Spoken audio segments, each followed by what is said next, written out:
একদিন আব্দুল কাদের জিলানী রাস্তা দিয়ে হেঁটে যায়, আর হেঁটে যাওয়ার সময় একটা কুকুর সামনে থেকে আসে আব্দুল কাদের জিলানীকে ডাক দেয়, দিয়ে বলে, আব্দুল কাদের জিলানী, তুমি শুনে যাও, আজকে আপনি আমাকে একটা প্রশ্নের জবাব দাও।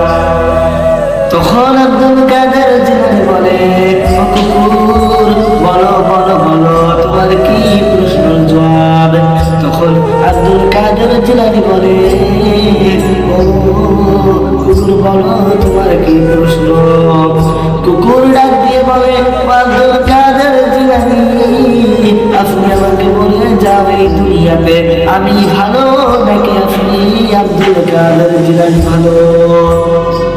তখন আব্দুল কাদের জিলানী ভাবতে লাগে যে আমি যদি এখন কুকুরটাকে বলি, ও কুকুর আমি ভালো, তাহলে তো আমি অহংকার করা হবে আব্দুল কাদের জিলানীর।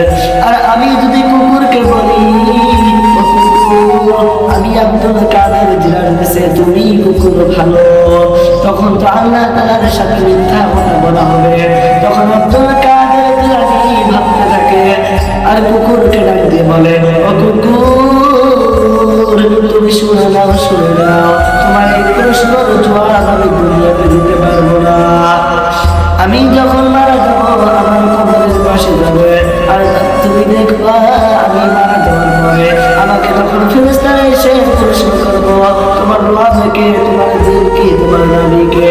তখন যদি আমি সব প্রশ্নের উত্তর সঠিকভাবে দিতে পারি, তাহলে আমি তো জান্নাতি হয়ে যাবো।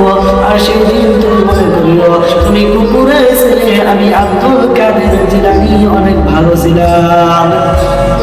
আর যদি আমাকে ওই তিনটার প্রশ্ন উত্তর আমি দিতে না পারি, আমি তো জাহান্নামী হয়ে যাব। তখন তুমি বুঝে নিও যে আমি আব্দুল কাদের জিলানী ছেলে, তুমি কুকুর আমি ভালো ছিলে। আর ভাইয়ের আমার, আজকালকার বাস্তবতা আমাদের এমন হয়েছে, আমরা তো নিজেকে বড় মুফতি সাহেব, মুহাদ্দিস না বলতে, যদি না বলে আমরা কিছু ভালো ভাবি না। আমাদেরকে মুফতি সাহেব বলতে হয়, আমাদেরকে মুহাদ্দিস বলতে হয়, এটা আমাদেরকে অহংকার করা হয়। ভাইয়ের আমার, আল্লাহ তাআলা কিয়ামতের দিন এই অহংকারীদেরকে একটা সাজা দিবে। তারা যে দুনিয়াতে অহংকার করেছিল, তাদেরকে ধরে পিঁপড়ার মতো ধরে একটা করে আসার মাঝে দূর করে ফেলবে জাহান্নামের আগুনের মধ্যে। তখন আমরা কি অহংকার করব? আমরা পিঁপড়ার বাচ্চার মতো ছোট হয়ে যাব, আমাদেরকে ধরে জাহান্নামের আগুনের মধ্যে ফেলে দিব। আর আমাদের খাবার দিবে গাছের কাটা, পচা রক্ত, পচা পুষ। আয় আফসোস, আমরা